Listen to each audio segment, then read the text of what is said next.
All right, hello everyone. Here we are setting up for hole number 9. I'm going to use Thor's hammer here just to give you another perspective.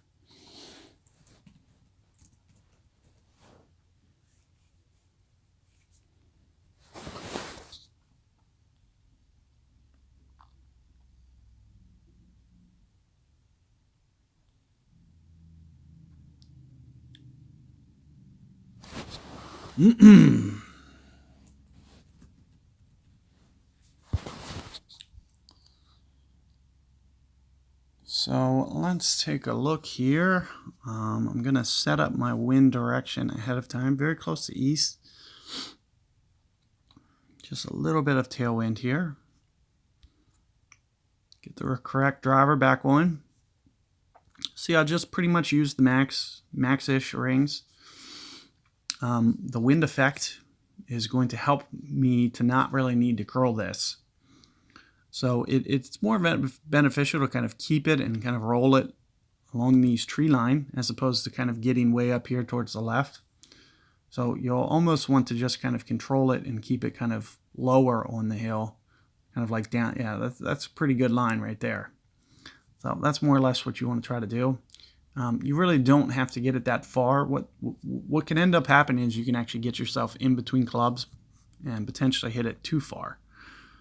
So let's take a look here, 6.9 at max. So what I actually do is I kind of try to, essentially just back off of it a little bit. So you'll see that I only try to get it kind of past the shadows more than anything. And you'll see with where I'm trying to land right around here, and I just won't play the wind effect. So right around 7 rings should be relatively perfect.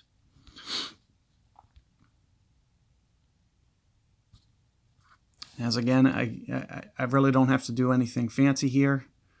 Just need to, make sure that it kind of rolls out. And as I mentioned, keeping it, a perfect ball there would have been a little bit better.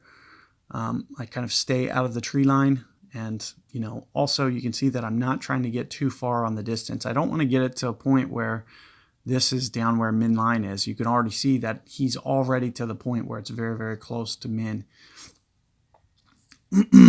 So you don't want to get yourself in between clubs here.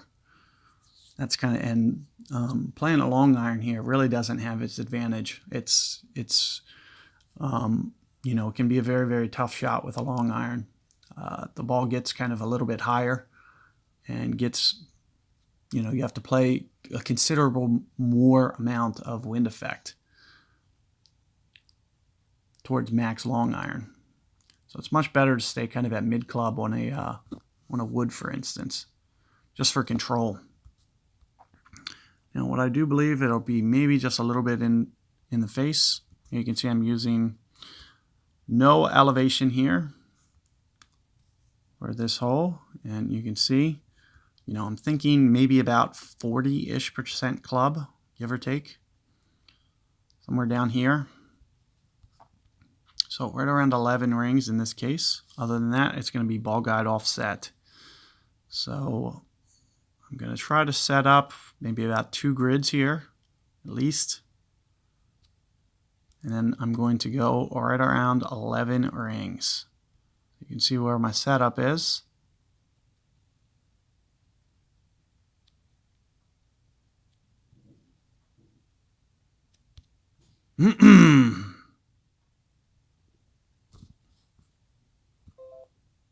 So let's take a look here. It's cutting in, maybe just a little bit too hot. Keep in mind that it's going to cut farther.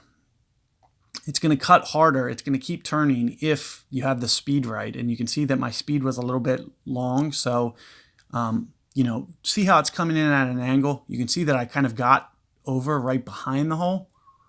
So my wind effect was probably pretty good. It just came in hotter than I expected. But you can see that I'm on the grid line that's behind the hole. You can see I'm exactly on the hole. So if my speed was perfect, it would have actually ran out right into the cup, for instance, and it would have just been, rested right on the cup. So do keep that in mind. Hopefully you can get that, speed down. That's going to be an important factor. As you can see, mine was just coming in too hot there. But the wind effect was pretty good. It was about 2 off, right around 2 grids. And then other than that, just playing, the slider positioning efficiently.